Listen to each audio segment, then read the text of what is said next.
I am Tamara, and today we are going to make an easy envelope cover pillow. Now this particular tutorial will focus on making a square version. If you want to make a rectangle version, I do have a tutorial for that as well, and I will link that in the description down below.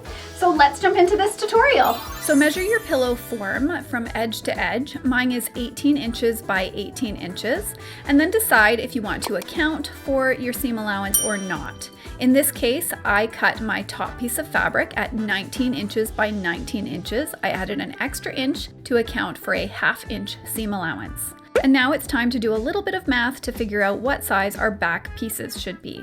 So for myself, because my pillow is 19 inches by 19 inches, I took 19 and I divided it in half, which gave me 9.5 inches. Then I added 4 inches to that number, which gives me 13.5 inches. So I cut my two back pieces of fabric at 19 inches by 13.5 inches. Then it's time to take those two back pieces of fabric, and you want to press the long edge down 1/2 inch and then 1/2 inch down again. Then you will sew along that inner edge, holding that hem in place.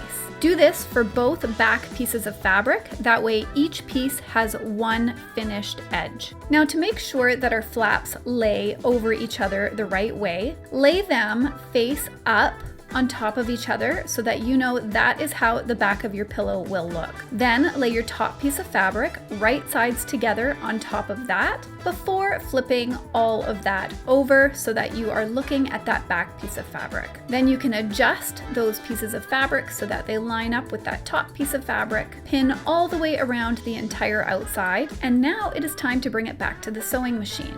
We will sew around the entire outer edge using a 1/2 inch seam allowance. There are a few things that you should do when you are sewing around this entire outer edge. It is a good idea to do a back stitch at each corner to secure the corners in place. I also like to do a back stitch over all 4 of those side seams to secure them in place as well, because all of these points are points that the pillow will get tugged at the most. And of course, don't forget to backstitch when you start and when you stop. There are 2 ways to finish your pillowcase, and it really comes down to personal preference. So let's get into it. You need to stop the outer edges from fraying. So method 1 is cutting around the entire outer edge using pinking shears. The other method is cutting all 4 corners away and then sewing a zigzag stitch around the entire outer edge. Either method works, it's just up to you which you prefer. And then it's time to turn your entire project right side out, and then just grab something with a pointy end. I like to use a chopstick because I use the fat end first to push out my points, and then I go in very gently with the pointier end and push out my points until they're nice and crisp. Then bring it to your iron and press all of those edges nice and flat. And this is what your finished envelope pillow cover will look like. I hope that you guys found that tutorial helpful. If you're interested in any other pillow tutorials, I have a whole playlist full of all of the different tutorials that I've made.